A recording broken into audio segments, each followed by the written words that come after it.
की पंकजा मुंडेंनी नेतृत्व करावं. धनंजय मुंडे वडेट्टीवार असं म्हटले की मुख्यमंत्री हे बघा, एक मिनिट. महाराष्ट्राची 14 करोड जनता ठरवते कुणी मुख्यमंत्री व्हावं, कुणी नेतृत्व करावं.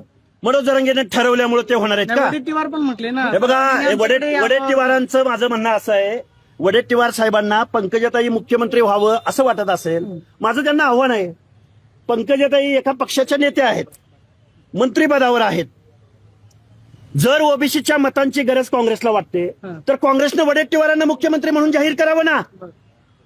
पंकजाताईंचा रोल, पंकजाताईंच्या नावाआडून तुम्हाला ओबीसीची मतं पाहिजेत का? तुम्ही तुमचं कर्तृत्व सिद्ध करा ना. करावं. माननीय विजय वडेट्टीवार साहेबांना काँग्रेसनं मुख्यमंत्री पदाचा उमेदवार जाहीर करावा आणि ओबीसीची मतं घ्यावीत. का विरोधी पक्ष नेते नव्हते का? ते आहेत. आणि आताचे दबंग नेते म्हणून वडेट्टीवारांकडे पाहिलं जातं.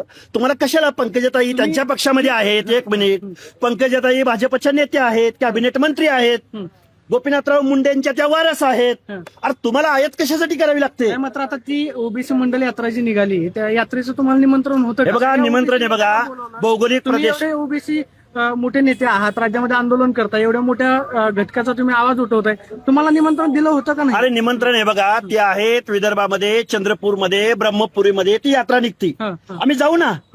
तुम्हाला एवढं काय आमच्यामध्ये काय वाद आहेत असं म्हणायचं आहे का? आम्ही आम्हाला फोन आलेले आहेत, आम्हाला या म्हणलेलं आहे. आमच्या भूमिकेला त्यांचा पाठिंबा असतो, त्यांच्या भूमिकेला आमचा पाठिंबा आहे. अरे भूमिकेवर प्रश्न विचारा ना.